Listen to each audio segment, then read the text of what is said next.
Good evening, my fellow Americans. First, I should like to express my gratitude to the radio and television networks for the opportunities they have given me over the years to bring reports and messages to our nation. My special thanks go to them for the opportunity of addressing you this evening. 3 days from now, after half a century in the service of our country, I shall lay down the responsibilities of office as, in traditional and solemn ceremony, the authority of the presidency is vested in my successor. This evening, I come to you with a message of leave-taking and farewell, and to share a few final thoughts with you, my countrymen. Like every other citizen, I wish the new president and all who will labor with him Godspeed. I pray that the coming years will be blessed with peace and prosperity for all. Our people expect their president and the Congress to find essential agreement on issues of great moment, the wise resolution of which will better shape the future of the nation.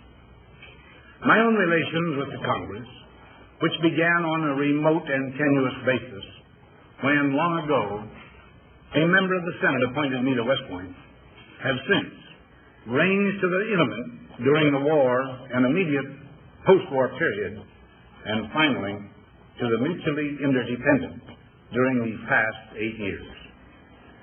In this final relationship, the Congress and the administration have, on most vital issues, cooperated well to serve the nation good rather than mere partisanship, and so have assured that the business of the nation should go forward.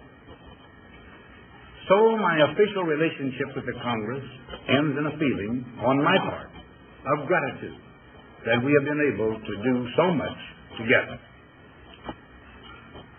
We now stand 10 years past the midpoint of a century that has witnessed 4 major wars among great nations. 3 of these involved our own country.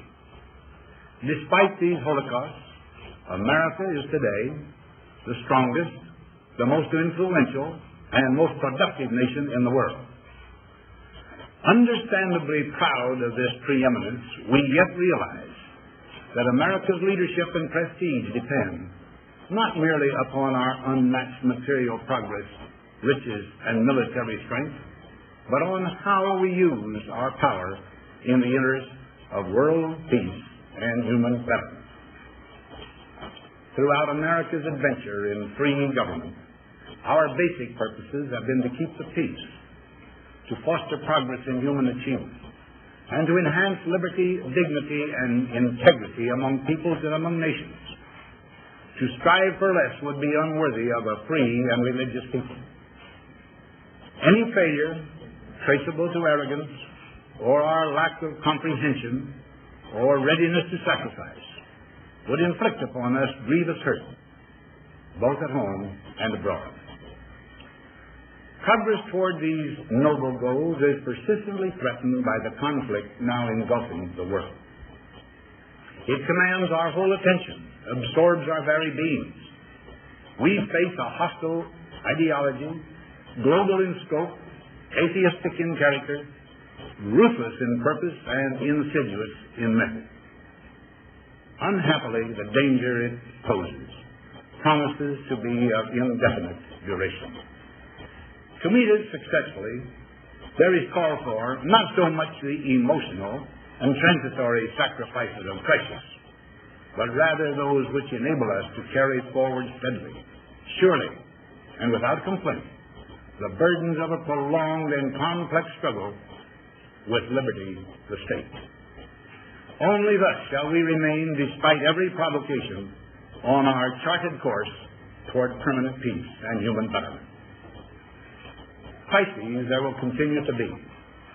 In meeting them, whether foreign or domestic, great or small, there is a recurring temptation to feel that some spectacular and costly action could become the miraculous solution to all current difficulties.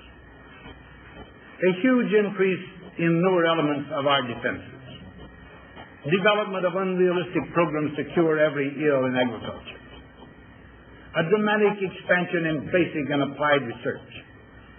These and many other possibilities, each possibly promising in itself, may be suggested as the only way to the road we wish to travel.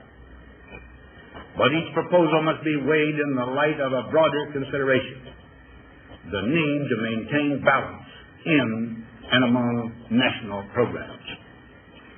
Balance between the private and the public economy. Balance between the cost and hoped-for advantages. Balance between the clearly necessary and the comfortably desirable. Balance between our essential requirements as a nation and the duties imposed by the nation upon the individual. Balance between actions of the moment and the national welfare of the future. Good judgment seeks balance in progress. Lack of it eventually finds imbalance and frustration. The record of many decades stands as proof that our people and their government have, in the main, understood these truths and have responded to them well in the face of threat and stress. But threats, new in kind or degree, constantly arise. Of these I mention two only. A vital element in keeping the peace is our military establishment. Our arms must be mighty, ready for instant action, so that no potential aggressor may be tempted to risk his own destruction.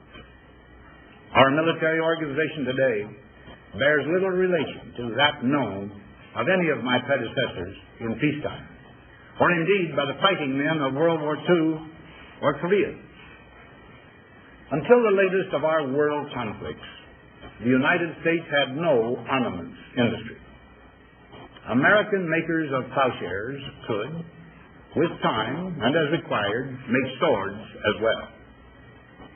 But we can no longer risk emergency improvisation of national defense. We have been compelled to create a permanent armaments industry of vast proportions.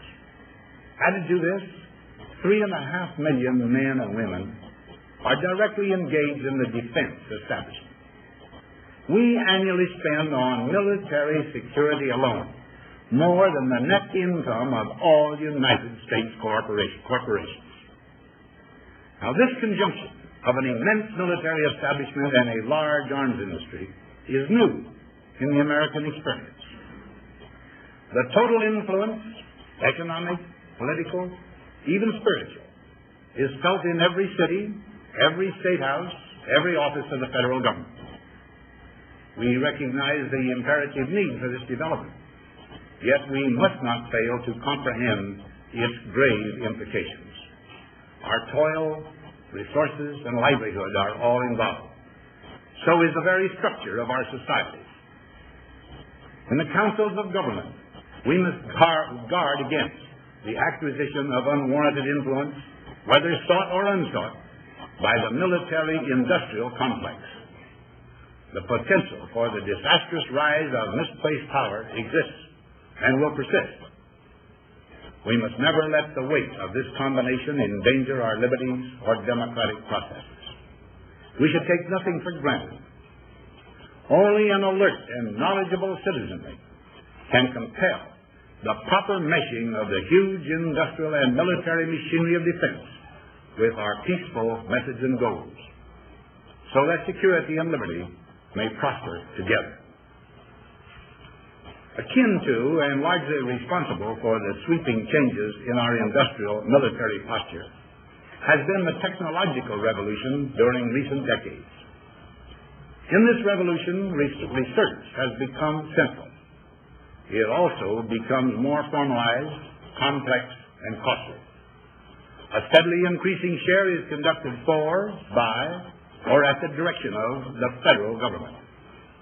Today, the solitary inventor, tinkering in his shop, has been overshadowed by task forces of scientists in laboratories and testing fields.